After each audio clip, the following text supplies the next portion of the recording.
lot of you are scared about AI.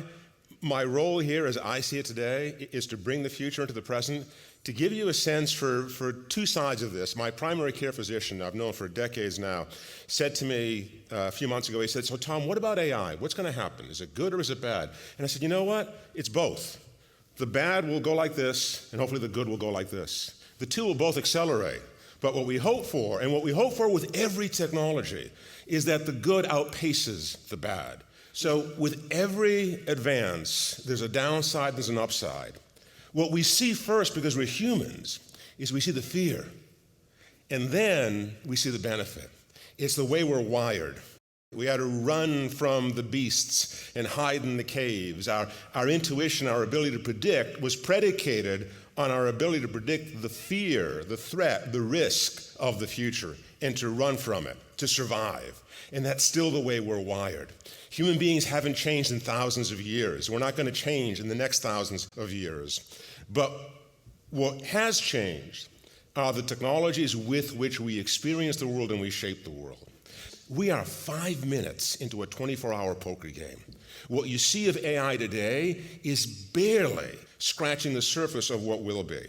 And much of what's going to evolve, we're going to have to navigate together. The purpose of human consciousness is merely to predict the future. That is what we do. In every second of every day, we are predicting what's going to happen in the next second. So here's my question to you. If you take an organism that is designed to do nothing but predict the future, and you make the future so uncertain that that organism can no longer navigate that future, what does the organism do? What does it do? It shuts down. It panics. All the things that we feel today, the anxiety that we feel today as a society, it is because we can no longer adequately predict what's going to happen next. If you're a really smart organism, what's the next thing you do, though? This is where it gets interesting. What do you do next, other than medicate the anxiety? You build a tool to predict the future for you. That's what we're doing with AI. We cannot address the major problems that we face as a civilization, be they climate change or economic disparity, whatever, pick them, without that ability. So we're building a tool by which we can predict the future. The wild card is that this tool is not a tool. It is a species that will make its own decisions, that will have agency, and that will co-inhabit this planet and the other planet that we inhabit collaboratively with us. That is the era that we're heading into. Up until now, every single technology we have built has been a tool. By tool, I mean that it is we that decide how to use, apply, and deploy it. It is we who are responsible for the actions of the tool. It is we as humans that make the decisions and have the agency. What we've seen in AI over the past 5 years pretty much, which is where most of us have come up to speed on AI, has been exactly an extension of that. It is still just a tool. That is the 5 minutes of the 24-hour poker game. You want to see what the next few hours will look like? It's called Agentic AI.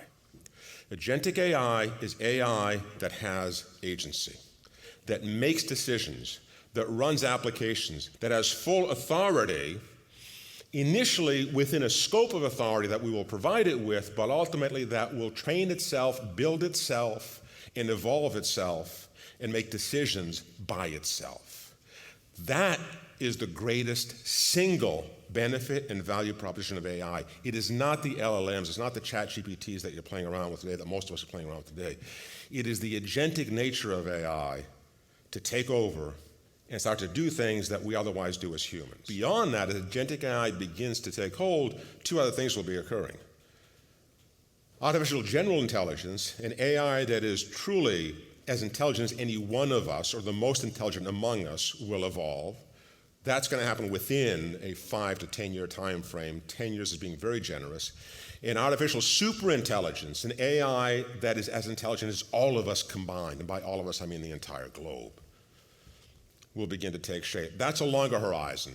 2040, 2050, some say 2045 is sort of the magic point at which time ASI will evolve. So we are living in the most extraordinary period of humanity's history.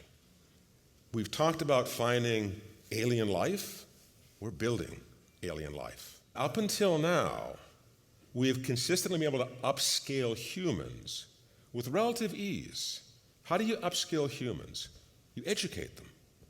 So if you look at the trajectory of K through 12 education and higher education across the globe, what we've seen are these dramatic increases in enrollments in graduates from higher education because we're upskilling humans as we get into more and more of a knowledge worker era.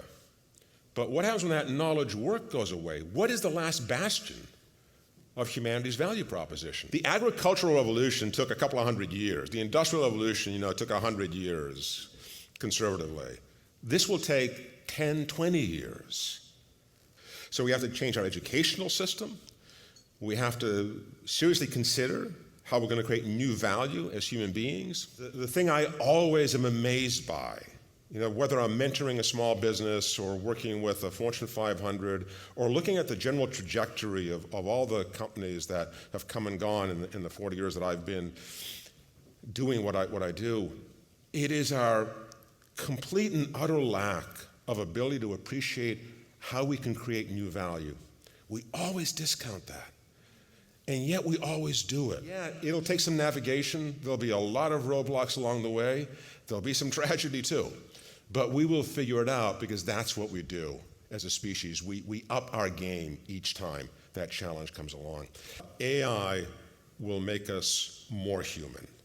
It may do so somewhat begrudgingly on our part. In the process, we may push and scream and shout a bit and get dragged into the future, but I think it will make us more human. And we will look back on this 50 years down the road and say, wow, we were so in the muck and the mire and the weeds. It is so wonderful to be actually able to relate as humans at this elevated level that we've now achieved. Anyway, thank you so very much. Thank you.